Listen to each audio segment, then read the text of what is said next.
driving home from school one day, and there was a motorcycle accident. A woman was hit on a motorcycle while a car was pulling out, and the car drove away after hitting her. And I noticed right away that there was a bunch of blood, and she was unconscious at first. And so I immediately got out of my car, pulled over to the side, and ran to her.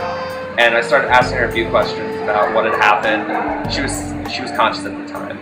She was dazed. She didn't know really what was going on. She kept wanting to call her husband to tell her to get her child. But I noticed right away that her head was bleeding profusely. I also noticed that she was complaining a bit about her leg and that she couldn't feel her legs. And right away when someone says that they can't feel their legs, you immediately suspect there's a spinal injury. And immediately I just remembered back to the time that we were learning about backboard and spinal injuries.